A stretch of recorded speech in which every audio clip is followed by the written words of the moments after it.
BJP ST मोर्चा के जिलाध्यक्ष जीतराम मुंडा की गोलीबारी के बाद हुई हत्या के बाद कानून व्यवस्था का प्रश्न एक बार फिर सियासी मुद्दा बन गया है।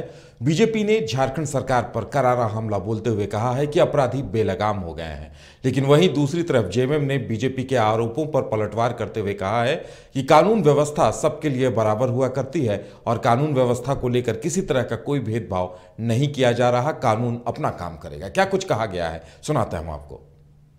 अभी तक पुलिस के हाथ वहां तक नहीं पहुंचे। बड़ी दुर्भाग्य है। सरकार, लच्चर सरकार, कानून व्यवस्था में विफल सरकार और लगातार भारतीय जनता पार्टी को, कार्यकर्ताओं को टारगेट करके परेशान करने का काम, जेल में भिजवाने का काम, फर्जी मुकदमे करने का काम। अब तो और एक कदम बढ़कर के बीजेपी के लगातार कार्यकर्ताओं की हत्या भी हो रही है और ये सरकार, बैठी हुई सरकार, आज तक गिरफ्तार करने में अपने आप को असफल साबित हुई है।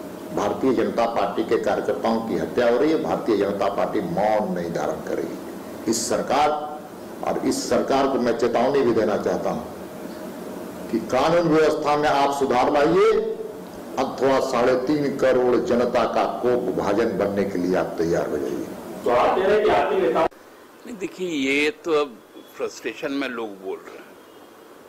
देखिए जो भी हत्याएं होती है वो निंदाजनक है और उसको कहीं से भी परमिट नहीं किया जाता, लेकिन ये कानून व्यवस्था का सवाल है। और आप देखे होंगे कि यहाँ पर जो भी पिछले 1.5 सालों में जो भी अपराध हुए हैं उसका त्वरित निष्पादन भी हुआ है और अपराधकर्मी कोई भाजपा और कांग्रेस और झामुमो, हम लोगों ने भी बहुत सारे लोगों को अपना खोया है।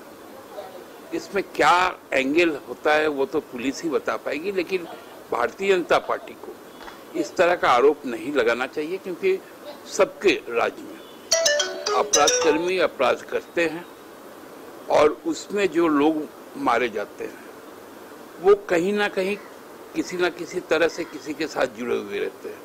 तो इसका मतलब ये नहीं कि वो जानबूझकर की जाती है। ये अपराधकर्मियों का अपना ये स्टाइल है उनका, और पुलिस कारगर तौर पे उन लोगों को रोकने को प्रतिबद्ध भी है।